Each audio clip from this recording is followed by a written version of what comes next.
Are you wasting money on marketing strategies that don't deliver results? You're not alone. 97% of businesses have never used an incentive to attract customers, and it's costing them big time. But what if you could transform your marketing without breaking the bank? And that's what we're talking about today on Experience Leadership. Welcome to Experience Leadership, a podcast that challenges small business owners and entrepreneurs, just like you, to dare to be the exception. Join our host, customer experience expert Marc Haine, as he uncovers relevant and timely content to help you script and direct your business and teams to create jaw-dropping experiences your customers and staff deserve. Here is the host of Experience Leadership, author of Lights, Camera, Action, customer experience expert, Marc Haine. Welcome to this episode. I am your host, customer and employee experience strategist, Marc Haine, and today I am thrilled to welcome my guest today, the legendary marketing maverick, John Dwyer. And we're going to uncover how you can use direct response marketing tactics and create unforgettable wow factor moments to attract and retain your customers. Whether you're a business owner, frontline manager, or simply looking to take control of your customer attraction, this episode is packed with actionable insights you won't want to miss. I do have one simple request though. If there's somebody in your circle who could benefit from the insights that we're sharing today, please do them a favor and pass along a link to this episode. Thank you very much. Hey, have you ever felt like your marketing efforts are a black hole sucking up your budget without delivering the results you hope for? Well, maybe you've tried things like running ads, offering discounts, or pumping out social media posts. But at the end of the day, it seems like your competitors are thriving while you're left wondering what you're doing wrong. Most businesses fall into the same trap, relying on outdated strategies or worse, focusing on price wars that eat up profits. But what if the real problem is deeper than you think? What if there's a proven approach that you've never even considered that could transform the way you attract and keep your customers? And what if this tool actually made you money instead of draining your budget? That brings us to our question of the day. So as a business leader, are you struggling to stand out in a crowded market while juggling the never-ending cost of not just money, but the time and energy trying to connect with your customers? I'd love to know your thoughts. Why don't you drop your ideas, your thoughts, and even your, oh my God, this is me moments in the comments. I'd love to hear from you. And if you're up for it, go ahead and share this episode on your favorite social media platform. Hashtag it Experience Leadership. Put your comments down and be part of this conversation. As I mentioned, our guest today is a true marketing trailblazer, somebody who has redefined what it means to create unforgettable customer experiences. John Dwyer isn't just a marketing expert, he is a master of the wow factor. With a list that includes global giants like Disney, KFC, 7-Eleven, and even Rupert Murdoch's media empire, John has spent his career transforming businesses into household names.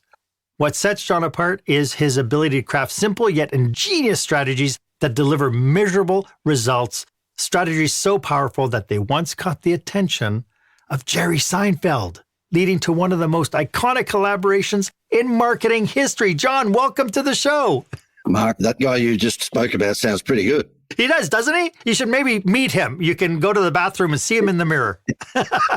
I'll tell you what, I've got a lot to live up to after that intro. So, John, why don't we get some clarity on who your customers are and how do you serve them? Yeah, our customers, generally speaking, are small to medium-sized businesses. Around about a dozen years ago, I swapped from being in the corporate world, doing marketing consultancy for the likes of the companies you just mentioned, the McDonald's and the KFCs and 7-Eleven and so forth. And I said to my wife, look, we're not getting any younger. Why don't we use this IP that I've been, developing with the bigger businesses? And why don't we do what Anthony Robbins does? We jump on stage at seminars and we provide this advice to smaller businesses. And so therefore that's what we did. I had no clue what I was doing because I'd been in the corporate world forever. And speaking with smaller businesses, as you well know, needs it's a different communication tool. Particularly, I'll never forget, Mark, I walked out on my first seminar And, we had about 100 businesses in the room. And the week before, I was doing stuff with Seinfeld and I was in a boardroom of 7-Eleven and doing stuff with McDonald's. And on the first time I stepped down on stage, I said to the people in the front row, "What do you do?" And there were 3 ladies and one said, "I'm a psychic." The other one was a life coach and the other one made garden gnomes. And so I said to my wife, "Look, I'm going to Costco at morning tea." And she said, "Why?" I said, "To buy some rope." What the hell have we done? Because we'd stepped out of the boardroom into this world that I just wasn't used to. Yeah. And so therefore, over the years, it's a dozen years ago now. So we've hopefully, recognised what small to medium-sized businesses want. And you know what? They don't want advice. I thought they did. And so, for the first year or two, I was silly. I was giving them marketing advice when in fact they are a very good technician, but they're very busy in their business, no matter what that might be. They want packaged, done for you concepts. And so therefore we swapped the whole business across to delivering to them a packaged concept rather than trying to teach them. Right. Well, and to your point, I think many businesses pour money into marketing with very little return. Why do you think that this is such a widespread issue? Like, there's so many resources out there. Why are people limiting themselves? Yeah, look, I really do think it's because, most business owners have never, trained themselves in marketing. They're a very good technician. We've got a dental practice at the moment that came on recently, and he's got a multi-million-dollar business. But, he told me when he went to dental university, he spent whatever it was, 3 or 4 years there and came out as a very good dentist, but no one ever taught him how to get patients, how to get, customers. And that's the thing, is that most businesses are run by very good technicians, but they don't have the skills, which in my view is the most important thing, and that is, marketing skills. Yeah. And of course, this podcast is dedicated to helping people because, to your point, they don't have marketing skills. They might not have finance skills. They don't have leadership skills. And so they need to be able to shake up their bubble. When it comes down to marketing skills, though, what's the biggest misconception you've seen around what actually makes marketing effective? I think the biggest misconception is that the easiest way to quickly bring in income is to drop your pants. In other words, drop your prices. Yeah. And we all fall prey to the temptation of doing that. And there's nothing wrong with doing that maybe once or twice or 3 times a year. The big department stores do that, when they want to get rid of stock. However, whilst it's the easiest way to bring in quick money, of course, you lose margin. And, we all know that it's a race to the bottom. And the guy down the road can match you within 5 minutes. And yes. So our philosophy is that instead of price discounting, what you should be doing is value adding by, if you don't have an organic wow factor, and these guys who made the iPhone, they don't need my help. Okay. There is only one iPhone. They've got an organic wow factor. It doesn't matter what phone you might want to follow, but I'm just using this as an example. Mm-hmm. They don't need me. They've got an organic wow factor in their product. But if you're a solar dealer and your solar panels look like everyone else's, or you're a furniture store and your furniture store looks like everyone else's, then you need to come up with what we call an artificial wow factor. And that, generally speaking, is a Happy Meal toy. And so how we teach people to, increase the number of customers and sales is that if they've got a Me Too product, it's just the same as all your competitors, then think about having an artificial wow factor that's going to cut through price, in fact, take their eyes off the price and get them to buy your product versus someone else's. And McDonald's have been doing that. I can't wait to dig more into that because I think you're onto something there, because I just spoke to movers and talking to all these moving franchisees, right, who are constantly, the one question they hate more than anything else, when somebody calls them up and say, "I want to move from this place to this place, how much will it cost me?" Right? And of course, they're using services as a commodity-based thing. And I hear the same thing from accountants and from bookkeepers, right? And you go onto the website and all the websites say the exact same thing. And so for the people tuning in, what are some telltale signs that a business is relying really on ineffective marketing strategies? Normally, the obvious one, it's silly for me to say this, Mark, but the obvious one, of course, is sales are flatlined. But the obvious signs are that when a business can't predict their future income, then and I know that's nail biting. And so therefore what we try to do is provide them with a model or multiple models whereby they can flick the switch and all of a sudden, it sounds ridiculously corny, I know, but they can flick the switch and there's a pretty good chance that, their income will increase, because the stuff that we provide them is, I'm a baby boomer. I've been doing this since the 1800s. So therefore, there's a pretty good chance that the stuff that we give businesses has had a history of working. I'm not completely stupid. If I give them something I haven't tested, that I'm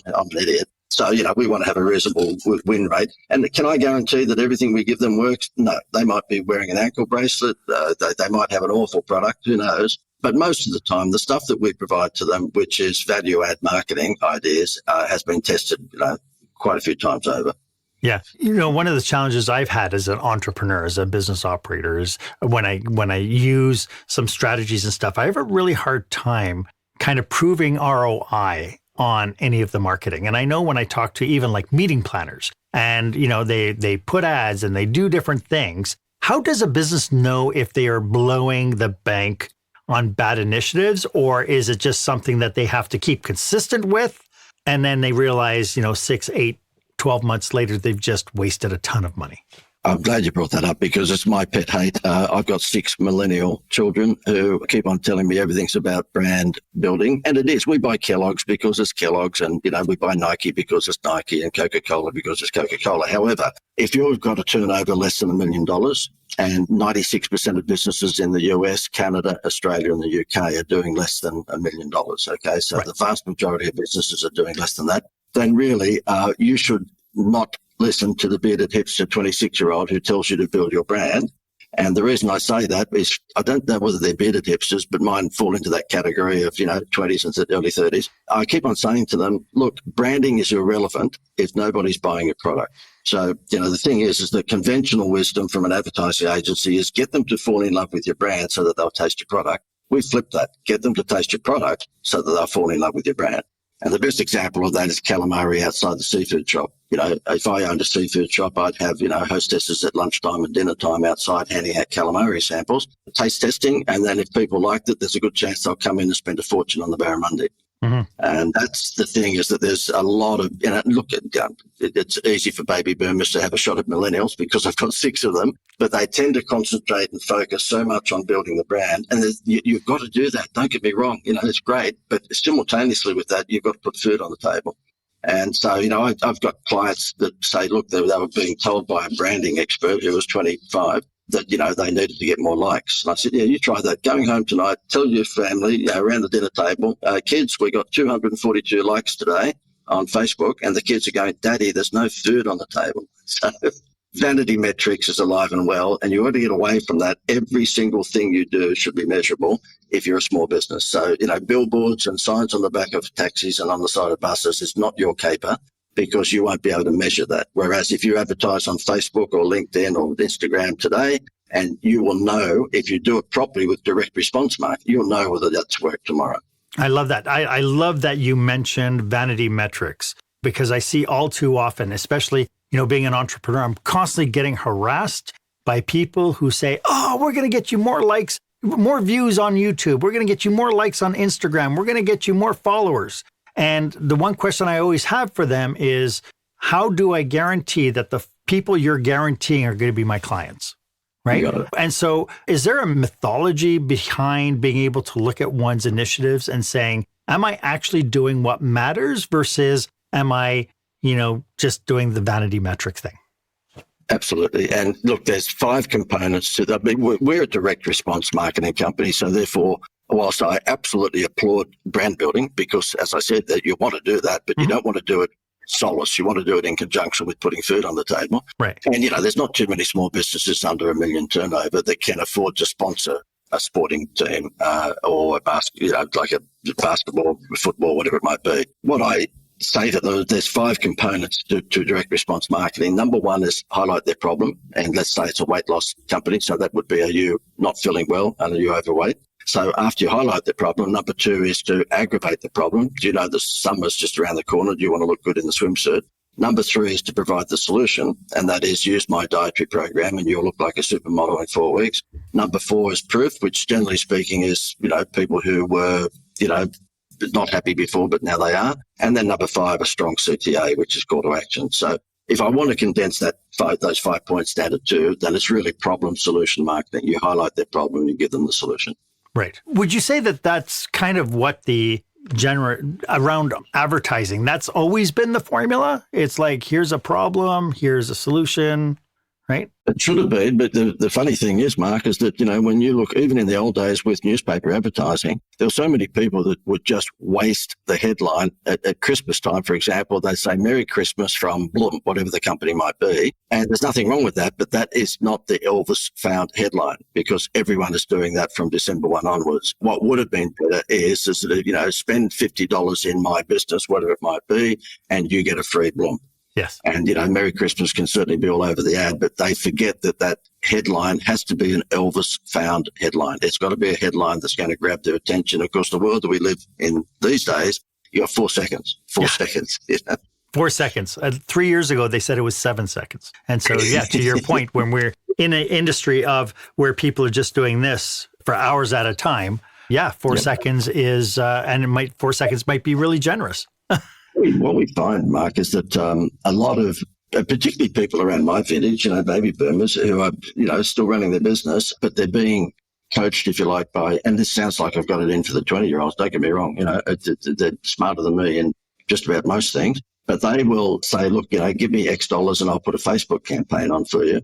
And because they might not be well versed in the mechanics of direct response marketing, they'll put that Facebook campaign on, and of course the cost per lead might start off okay, but then we know that it goes up sometimes. What we do is that, the latest one that we do, we just say to people, look, why don't you run a contest on Facebook? And we call it the Facebook contest formula. And all you do is that you give away your product or service as the prize instead of giving away something that's completely different.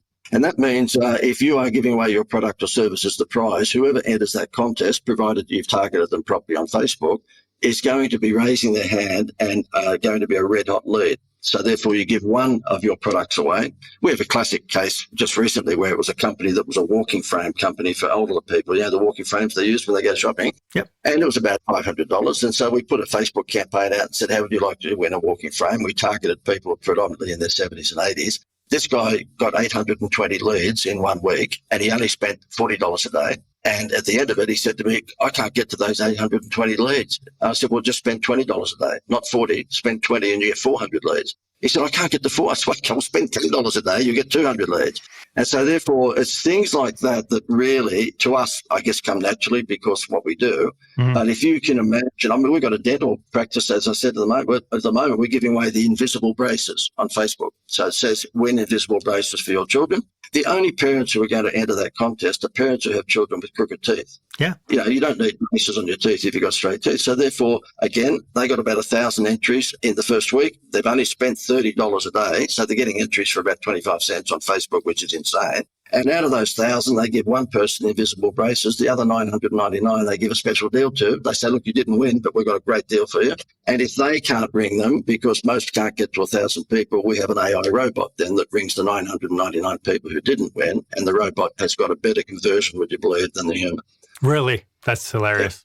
Yeah. You brought so many things to the forefront. And I know that, the audience is probably tuning in going, how does this affect me? Or how can I make this work for me? And so when we come back, I'd like to explore your idea about this wow factor and expunge on it so that people can actually take away something that they can apply right away. And we'll get to that right after this.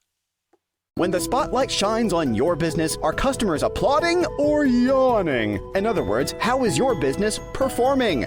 Make your business a star with the new book, Lights, Camera, Action, Business Operational Excellence Through the Lens of Live Theater by Marc Haine. Marc uses his business and acting experience to help you see your business like a live show, so you can create a performance your customers will never forget. Buy Lights, Camera, Action today at your favorite online retailer or directly at marchaine.com. Welcome back. I am here speaking with John Dwyer. We're talking about everything marketing. Marketing, what the heck is marketing?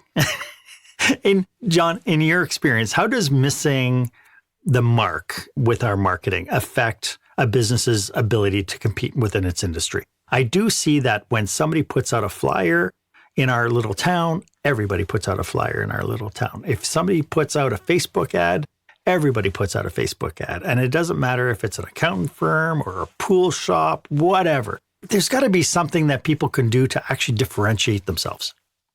Yeah, look, our business is the Institute of Wow.com. So obviously I'm going to be biased towards, creating a wow factor to distinguish your product or service from your competitors. Right. But even the guy that we lived on acreage up until when all the kids left home, and we had, 2 or 3 acres. And if I had the guy come in to do the lawn mowing on his ride-on mower, not once throughout the whole dozen years that we paid him did he ever put us on a loyalty program.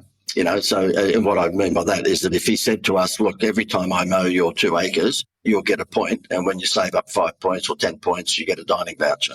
Now, he would never think that way because whilst he's a great lawn mowing guy and a very good technician in that regard, he wasn't thinking how to keep us as a customer. Now, we stayed with him. But I tell you what, if, there was a letterbox drop that came in our letterbox and it was a guy who was half the price and did exactly the same thing, my wife probably would have swapped, you see. So therefore, what I say to people is that, just don't take that sale for granted. Make sure that, you actually provide them with a wow factor, a gosh factor that nobody else gives them. And it's so easy to do because 97% of businesses don't do it.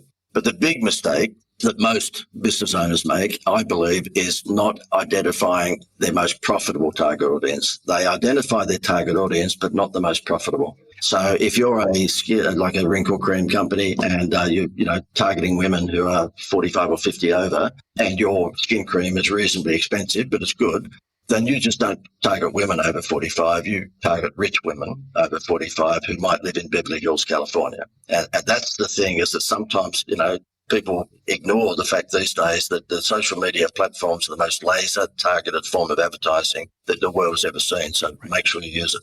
Yeah, it's really interesting. But would you say that you have people who push back on that and they go, but I don't want just the rich people in Beverly Hills. I want everybody. Yes, exactly. They get caught on CPL. So therefore, the cost per lead to them on Facebook, for example, for all women over 45 might be $1. But if they're looking for women over 45 of a particular demographic, in other words, they're rich, then the cost per lead might be $2. I'll take the $2 one all the time because they're not going to be a wasted lead. Right.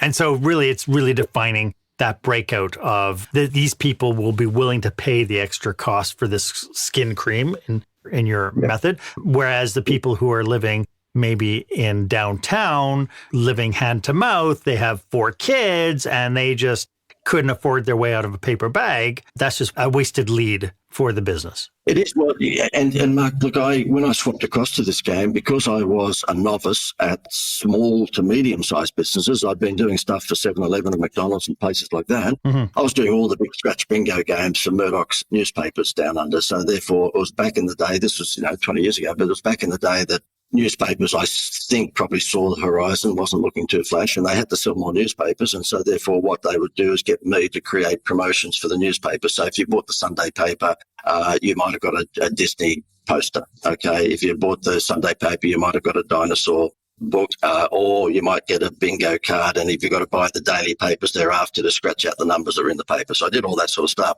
Mm-hmm. And I have to say is that, for big businesses, very few of them use direct response marketing, but the publications like Murdoch's newspapers, they knew it. They knew all about it. McDonald's knows all about it. If you go to McDonald's, aside from the Happy Meal that's been around for years and you get a toy out of it, you'll notice that when the Olympics on, it'll be collect the 6 Olympic Coca-Cola glasses.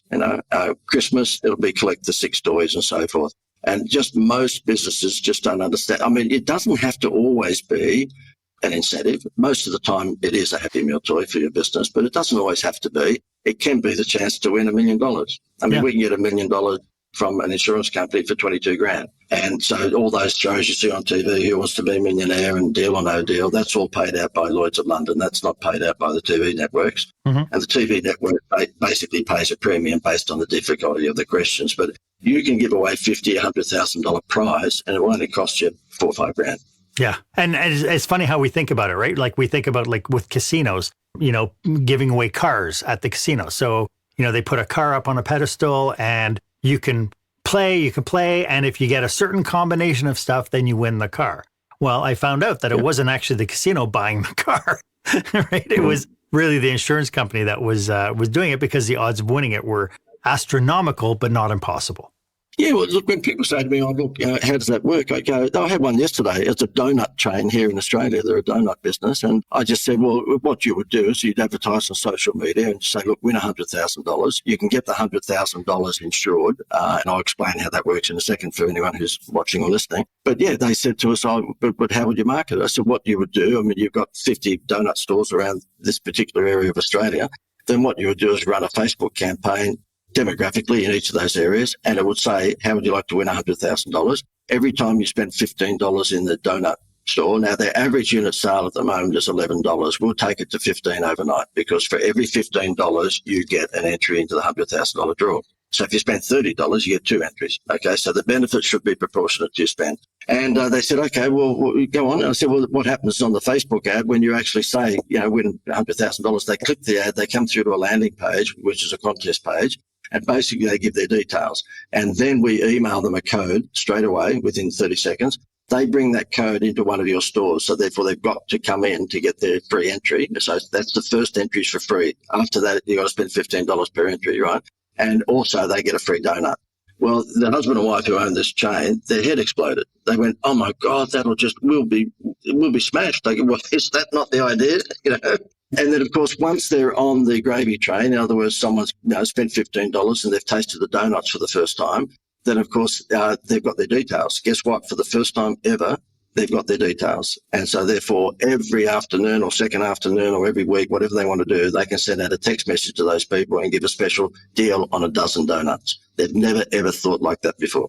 Yeah. It was interesting because, I'm a baby boomer as well. So I grew up with bounce back offers, where you get the newspaper, you get a little coupon, and then you take the coupon into the store to get, and that was a really great way for the operation to figure out if the marketing campaign was working, because if they only got 2 coupons in the whole week or the whole promotional tour, but when they get 50 or 60 or 100 coupons back in, now people are like engaged and they have a conversation and they now have details. And so what you've basically done is figured out how to do this with social media. Exactly. And the good part about social media compared to letterbox brochures, and don't get me wrong, I even said to these people, if you've got 50 stores around Australia, then the target audience for each one is probably within 10 miles around each store. So Therefore, even though we're in the digital age and AI, for goodness sake, make sure you still, test letterbox brochures, because on the front of the letterbox brochure it can be all about the $100,000 prize. On the back of the brochure is 3 coupons, perforated coupons, just like KFC used to do when you and I were growing up. And you go back to the old, and basically the first coupon is a deal that week, the second coupon is a deal for the next week, and so forth. Every single thing is measurable. The crazy part about it, you and I can go into any restaurant in Canada, America, England, Australia. We can go to a restaurant tonight and spend $300 and they won't ask our name. They don't have any clue who we are. Yep. We have a restaurant client in Melbourne, Australia. It is the only restaurant in the world that's full 364 nights a year, and that's fact. And all that happened there is I stopped him wasting $750,000 on advertising, and I said, we're going to give each of your waitresses 50 cents for every name and contact detail they get. So when the waitress walks to the table now, she doesn't give them an app, she doesn't give them a QR code, any of that stuff. She just says to the 4 businessmen or whoever it is on the table, here's 4 entry forms about the size of an ace of diamonds, playing card. And it just says, win dinner for 10 of your friends at the end of the month. Give us your name, your email and your phone number. Now, we're not much interested in email because the open rates are through the floor. But what we are interested in is their phone number. And so what happens is that every afternoon at 3:00, his secretary sends out a few hundred text messages, and it says, listen, hi, Mark, hi, Jill, Chef Pierre's got a special deal tonight, seafood lobster tail meal for 2 for $78, whatever it might be. No one leaves this restaurant for less than $200 a couple. So it is bait and switch to a degree, right? Yeah. It's a seafood restaurant, bait and switch. Yeah, so therefore, he said to me, every afternoon at 3:00, he fills every seat in his restaurant by sending out a text message. Why? Because he collected data. Brilliant. For people who are tuning in and this is resonating with them, how can they reach you if they need your help? Look, I've got too much money. I live on a private island, Mark. So therefore, I just I'm not available. I wish. People keep on saying to me, Mark, why do you, why are you still, running around doing all of this sort of stuff? I said, because I had 6 kids. They took all my money. So aside from sending out smoke signals, how can people get in contact with you? Yeah, exactly. Yeah, look, what I found at the end of the podcast, Mark, I found that it's beneficial to actually invite people to have a call because most of the speakers around the world and coaches and what have you make out that they're so wealthy. Of course, they've got a private plane and so they can't take calls. And you think, oh, I know the real truth. Yeah. So what we've done is I've set up a page and wait for it as a corner URL, but it's called Get More JD. My name is John Dwyer, but I get JD. Okay, so it's getmorejd.com. Okay. So if anyone would like to set up a Zoom call, I think that's the best thing to do if you'd like some help. And we'll work out whether I can help you or not within the first 10 or 15 minutes. But Get More JD, as in johndwyer.com. Okay, terrific. And of course, my website is, theinstituteofwow.com. So you've just talked about how important having these incentives is to really step out of the mark. But one of the things that I see industries, like one of the things I tell them to do is go out and look at your competitors' websites. If they're talking the same language, if they're reflecting the same thing, then we need to change our language. So I understand the incentive component to it, but what about when they go to a moving company's website and everybody's talking about the same thing? We're family owned, we're trustworthy, we're clean, we're safe. How do people start talking a narrative that would really elevate them past their competitors? First of all, don't fall into the trap of taking up a lot of real estate space by having a headline that says, welcome to our website. Right? You don't need to do that. You don't need to do that. And whilst it's nice, it's a bit like when we get emails these days. I always have a bit of a giggle because I'm sarcastic. I have a bit of a giggle where they go, oh, hi, JD, hope you are well. Well, what, you're going to hope I'm not well? I mean, what do you waste? That's a full line you've just wasted. Right. My wife was here, Mark, she'd tell you that, as I got older, I just got angry. I don't know. But really, the same principles apply, Mark, and that is problem solution. So therefore, on the top of your website, which of course is the most important, real estate that you've got, because it's just as important as in the magazine days, the front page of the magazine, right? Yeah. So your front page of the magazine is that top part of your website. And it should have either an Elvis Found style headline. In other words, you have just won the gold medal in your industry. So you've won the award of the best bakery or whatever it might be in the world, right? There's nothing wrong with that because that's a wonderful positioning statement. But if you haven't won that, and most of us don't win trophies, then make sure that headline at the top is a problem solution. It doesn't have to be you screaming. So if you go back to that weight loss example that I gave before, then it might be, if it's a weight loss company, there's one of your clients, one of your customers who is a before and after photo for obvious reasons. Mm-hmm. And he or she is saying, I cannot believe I lost X number of pounds in just 4 weeks. This has changed my life. Now, if you're overweight and you're not feeling good about yourself and you come to a website like that where the headline screams at you, problem solution, there's a good chance you'll scroll. Yes. Yeah. And if you scroll, by the way, Mark, and then we've got you half interested, that's when we say join our program and we'll give you a free vacation. Okay, so what we do is that we package all of these things together and we give them the Happy Meal toy so they don't have to dream it up. The biggest, most successful Happy Meal toy in the world was the Seinfeld one, which I know you'll probably get onto, and that is a free vacation. You give someone a vacation, they'll crawl over broken glass and throw money at you. Yeah. But, some people would turn around and say, how can I afford to give them a vacation? It's like, they're, like when you talk about like the donut shop and stuff, I find that entrepreneurs there's a lot of scarcity thinking, right? There's scarcity thinking in, if I invest in my employees, they might quit. If I create an incentive plan and give away the farm, then and people will walk away and I'll just be taken advantage of. How do you help people change that mindset? Well, all I say is, what was the percentage that you were willing to give up in order to get a customer? So therefore, I'd say to someone, if they're an owner of a business, what would you be prepared to pay me or anyone for that matter for a customer? Mm. And if they say, well, 2% of the sale price, and if I was selling something for $500, I'd be prepared to pay $50 to get that customer. Because if you're selling something for $500, you've got a 30% margin in there, then you're walking away with, let's just say $200 for round figure. Right. And if I said to you, okay, well, I can give you a customer for $50, they're going to say yes every time because guess what? They've got a $500 sale and it's only 10%. So, and I say, okay, well, if you were to have a sign outside your business or online that said 10% discount, do you think anyone's going to get hard nipples over that? And no, not a chance in the world. Groupon spoiled that for everyone because they came in with, 50%. However, if I give you a vacation to anywhere in Canada, right around the US, right around the world, and it's worth up to $1,000, but I give that to you for $50, do you think that $50 on this, which is a Happy Meal toy from heaven, would be a better spend than just giving up $50 at 10% discount? As a discount. Do you think a 10% discount would match this? And that's what we do. So we have it. Obviously, I'm telling you about that one because as a result of a big promotion down under that we did with Seinfeld, I got contacted by a travel company who said, look, we've got unsold rooms right around the world. Would you like to market them and give them to businesses as a Happy Meal toy? And I said, yes. So we give businesses now the absolute package promotion from heaven whereby they say, buy my product or service and I'll give you a free 3 to 7 night vacation, and they pay $50 for the vacation. Love it. And what's interesting is it doesn't have to cost us stuff. We all live in communities and all our communities have businesses. And so if we went to businesses and say, hey, can we do a partnership deal? Can we do something? Like you go to, I don't know, if you're a restaurant and you go to a local hotel and say, hey, can we run a contest where we're going to give away a 3-night stay, a weekend stay to your hotel? Would that be okay? We'll put your logo in, we'll tie it to all our advertising. What's the hotel going to say? No? It's like, oh, we can't afford to have 3 nights that we might be empty, filled up by, and have your advertising spewed all over the place. It costs them nothing. Right? And yet it's so hard to do it. Like I worked in a hotel in a small town, and the one claim to fame that this town had was it had a skydiving landing strip. And we had 4 hotels all competing for the same business. And so I got into a partnership with the skydiving school and I started putting out promotions, and it would say, stop jumping on the bed.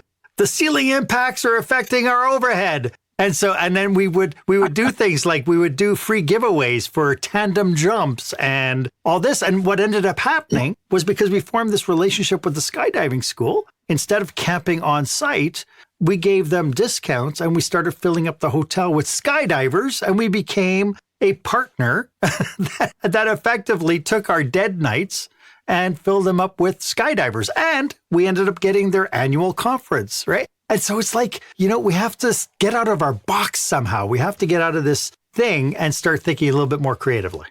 Well, what you've just explained there too is that a good idea can snowball into becoming an unbelievably good idea. Yeah. But we have to be willing to try, right? And so, getting ourselves out of shaking this idea that we're on an island, right? It's my store.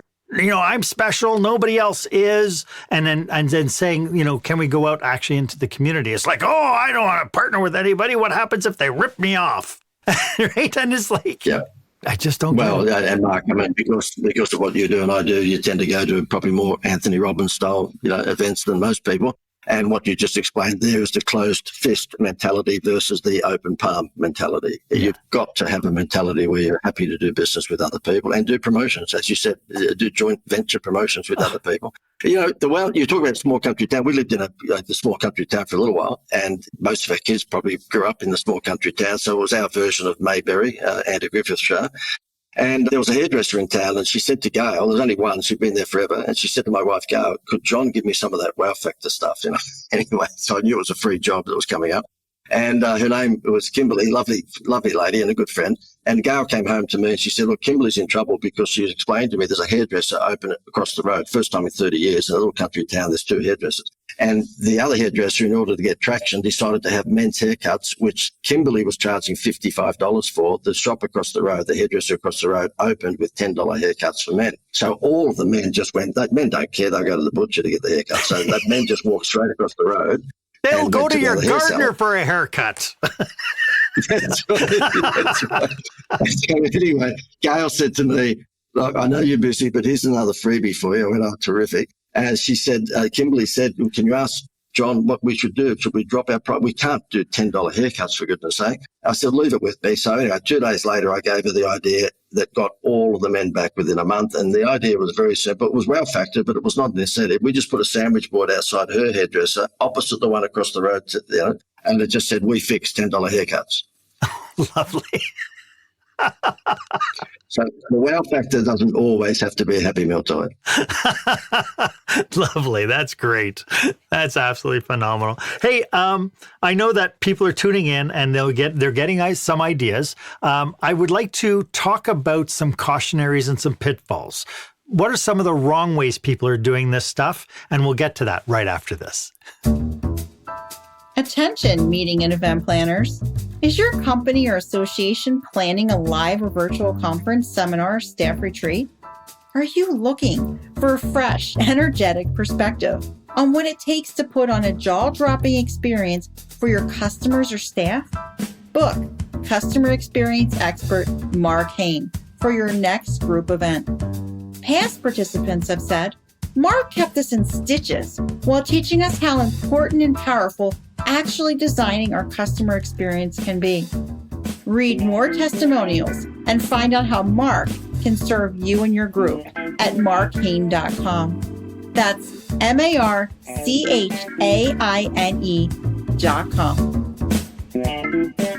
Welcome back. I am speaking with John Dwyer. And of course, as you can tell, our topic today is super, super valuable. If you're getting lots from it, please let us know in the comments. As you can tell, John and I are absolutely committed to small business owners just like you. So if you need help, if you're planning a leadership retreat or a conference, or you need some advice, please go into the show notes. Our contact information is there. Please let us know how we can help you. John, cautionaries and pitfalls. What are some of the things we should be concerned about as we start trying to test the waters on some of your concepts?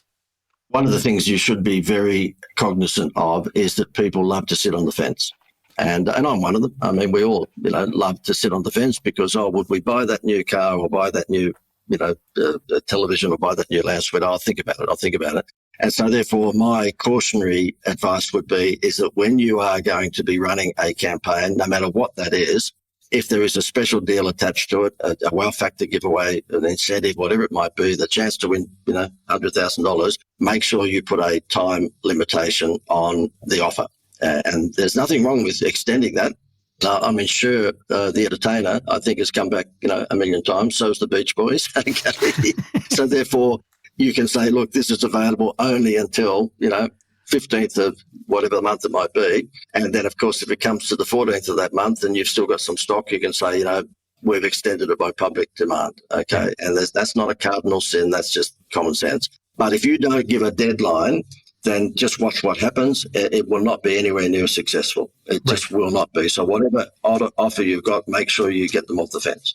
It has to be FOMO, right? There has to be a fear of missing out. You got it. Yeah, you got it. Any other pitfalls, like when somebody's investing in it, when somebody's trying to do something, like for instance, you mentioned, doing a $100,000 giveaway, leveraging insurance companies and that sort of thing. When somebody's testing something for the very first time, I do know a lot of people, they'll get convinced by their strategy and they'll jump both feet in. Is there a way to do this, a smart way, and is there a way to do it really dumb? Yeah, look, taste testing. I hope I'm answering your question, Mark. Yeah. I mean, at the end of the day, I would say to everybody, look, just do a taste test on Facebook or LinkedIn or whatever the platform is. Yeah. And I know we talk social media. So, it can be a test in the local newspaper or it can be a test in the letterbox drop as well. But we tend to, 80 to 90% of what we do, we as in a marketing company these days, our clients want a quick turnaround. I haven't had a client yet who's knocked on my door and said, JD, I'd like you to help me increase my business, but do it slowly. I've never had a client that's asked that. Take your time. Take your time. We've got all the time. And so therefore, they expect me to be David Copperfield, and sometimes you are, sometimes you aren't. I mean, I've had clients that are trying to sell snake repellers. This was an inventor, by the way, and normally you run the other way with inventors, but he asked me if I could help him sell snake repellers, which were sticks that you put around your rural house that apparently vibrate under the ground and scare snakes away. I don't know how it works, but he came to me in winter and I said to him, when do snakes come out? He said, spring, summer. I said, come back and see me in spring, summer. I'm not David Copperfield. Seriously, you can't sell footballs in the baseball season. Try selling Christmas trees on the 1st of January. There you go. Yep. There are some things that, even though we think we're pretty good at this, you just can't do. But what I would say to people is just dip your toe in the water. The great thing about social media, as opposed to in the old days, newspapers, is that you can throw a few $100s at Facebook and test 1 or 2 or 3 campaigns, and you'll know within 2 or 3 days. In fact, you'll probably know within 1 day whether or not that's money well spent. And the great thing is that if it works, then you turn up the volume. Yes. And you couldn't do that back in the days of just magazines and newspapers because you'd have to pay a whole lot for that. And there's a very, very good chance that if it rained, that newspaper that was thrown over the front fence never got to the reader. Yep. Absolutely. Yeah, and it cost a But, fortune. One thing though, Mark, I will say is that, and this is a bigger business, but the bank down under that I did the get a home loan, get a free vacation, it was called, and Seinfeld was the spokesman for that. I kept on getting all the time from left brain thinkers because, let's face it, a bank is run by people who are more operationally minded, so they're going to be left brain, whereas you and I tend to be right brain, promotional marketing. They would say to me, "Oh, listen, what we want to do, JD, is that we want to give people the choice of coming in to say, get a home loan for 6.2% and you get a free vacation." And Jerry Seinfeld was on TV saying that. Or if you don't want the vacation, then we'll give you the home loan for 5.9%. I said, "Are you insane? I don't know what you're smoking, but that'll be like McDonald's saying the Happy Meal comes with a Happy Meal box for $8. If you don't want the toy comes with the $8 box. If you don't want the toy, you get the $7. They know that they've paid $1 for the toy. So just be careful if you are in any sort of business, not to listen to too deeply to left brain thinkers, because they will say, "Why are you doing that?" Whereas Mark and I will say, "Why not? Give it a shot." And so we've just sent a coronary virus all to every CFO out there. You have all these CFOs going, "What?" I don't have many accountant friends. and by the way, Mark, for being ultra right-brained, in other words, spreadsheets used to scare me. I'm a bit smarter these days, but I used to be scared of looking at a spreadsheet. That's how stupid I was. But coming close to the wire on a couple of occasions, I got to say to you, I should have listened more to the accountant. Yeah. There's a place for them. So Mr. and Mrs. Accountant who's listening to this, we still love you. It's okay. Yes. Hey, JD, do you have any last thoughts about what we've been talking about today? Yeah, look, I think really at the end of the day, if I was to offer any advice to anyone, try and stay away as much as you possibly can from that, from that temptation of price discounting. And the reason for that is that you will find that if you drop your prices, then your competitors down the road will probably match you within 5 minutes. But if you say to them, "Look, buy my product or service and you get Bloomp," whatever that extra bonus might be, then they will be having 6 months worth of meetings to work out how to combat that. I mean, the one that I use all the time is a hardware store. Now, I don't know what the big hardware store would be in Canada or the US, but in Australia, it's a big one called Bunnings, and it's basically a Costco size retail outlet, the size of a football field. Mm-hmm. And they sell everything, and they guarantee that they'll beat anybody's prices by 10%, and they're on television and social media like you wouldn't believe. They're like the McDonald's of the hardware game, right? If you were a hardware store opposite them and you think you're going to beat them on price, then you are on drugs. Okay, yeah. There's no way you're going to beat Bunnings on price. However, if you had a deal whereby every time somebody bought a wheelbarrow from you, you gave them a free pitchfork, or every time someone spent X dollars with you, you gave them 2 free movie tickets, the big Costco-style competitor, the 40-ton gorilla across the road, would be spending 6 months of committee meetings trying to work out how to beat you, because they're not built for that. They're built for price discounting. Yeah, and that leads to other conversations I've had on this show about how smaller business can be really, really adaptable, and you can pivot and you can turn really, really quickly. All you have to do is just make the decision to do so, right? Yeah, dead right. Yeah. And with social media these days, whereas the old days, you'd have to draw up an ad for the newspaper, and then you'd have to probably make a number of copy changes, and then it's got to be, given in a certain format to the newspaper, and the deadline you had to get in by Thursday at 4:00, otherwise you wouldn't be in the Saturday pay, all that sort of stuff. Keep in mind, I was born in Bedrock, so therefore I'm familiar with all of the Flintstones were my neighbours. Flintstones, yeah, with the chisel newspaper. Yeah, you got it. Whereas these days, you can think up an idea.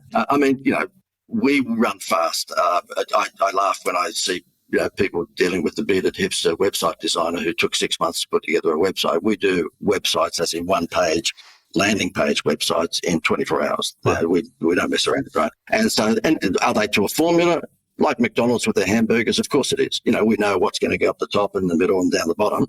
So we move pretty fast. But my view is that if you are going to survive as a small business and you want to really distinguish yourself from the opposition, you've got to come up with a wow factor, and you've got to communicate that in, I guess, the most cost-effective way. And these days, whether you like it or not, the most cost-effective way is Facebook, Instagram, all those platforms. Right. Fantastic. JD, thank you so much for doing this. Could you just remind everybody one more time of your offer? Yeah, thank you. You can have a conversation with me on Zoom, and we found Zoom is the best because then at least you can hold up your bad ads. or whatever you want to hold up. I'll hold up a few of my bad ads as well. So if you wanted to just book a call with me, then just go to getmorejd, as in John Dwyer, getmorejd.com. And the other website that we have is theinstituteofwow.com. Thank you very much. Thank you so much, John, for sharing your passion, your expertise with us today. It's been absolutely brilliant. It's been one of the fastest shows. I don't know. It just went like this. Thank you. Thank you so much. Why don't you let me know if this was of value to you? As always, my offer stands. If you'd like 30 minutes of my time to brainstorm your business with you and your team, feel free to book yourself on my online calendar. The link is in the show notes. It's the one that's marked meetwith.marchaine.com. How simple is that, right? It would be my absolute honor to be of service to you. And while you're at it, why don't you go ahead and leave a comment or a review about this episode? I'd love to get your feedback. Was this of value to you? Did you get a takeaway? I'd love to know. And of course, if you haven't done so yet, please make sure that you subscribe to the podcast, because then you get notifications when I bring you fresh new content each and every week with experts just like JD. So I'd love for you to be able to get that. Thank you so much for joining me today. It's been an absolute pleasure. My name is Marc Haine. I hope you stay safe, stay healthy, and I hope you dare to be the exception. Thank you for joining us this week on Experience Leadership. Make sure you visit marchaine.com for a full directory of available episodes. While you're at it, if you found today's content valuable, please share it and tell your friends about the show. As Marc says, knowledge is power, but only if you share it. Be sure to tune in each week for the newest episode. Please stay safe, stay healthy, and dare to be the exception.